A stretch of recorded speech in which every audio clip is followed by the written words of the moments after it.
Ang mga plastic bottles, sirang plasticware, plastic labo at mga sachet ng chichirya na karaniwang nakakalat lang sa kalsada o loob ng bahay. Nahanapan ng pakinabang ng mga taga-barangay Santo Niño, Quezon City.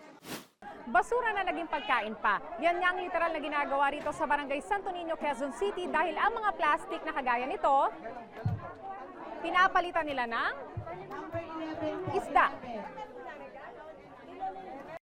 Ang 1 kilo ng plastik, pinapalitan ng 1 kilo ng isda, gaya ng pampano, salmon, galunggong at packed fish fillet.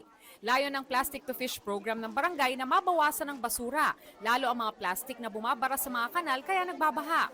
Ang mga naipong plastik ibinibenta ng barangay sa junk shop at sa Trash to Cash program ng Quezon City LGU upang makalikom ng pondong pambili ng isda. Nakakakuha rin daw sila ng donasyon mula sa lokal na pamahalaan. Ang gusto namin ma-achieve talaga, matulungan yung environment. Bilang pagtugon na rin po sa kakulangan ng pagkain po dun sa mga ibang residente po namin.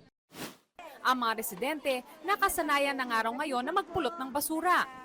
Yung mga plastic po sa kalsada na babawasan. Dagdag po sa pang-ulam po namin. Kasi mahal po ngayon ng isda, kaya madalang po kaming nakakapag-ulam po ng isda. Sa susunod na linggo, sabi ng barangay, dadagdagan pa nila ng bigas ang pwedeng ipalit sa basura bukod sa isda. Para sa GMA Integrated News, Von Aquino, nakatutok, 24 oras.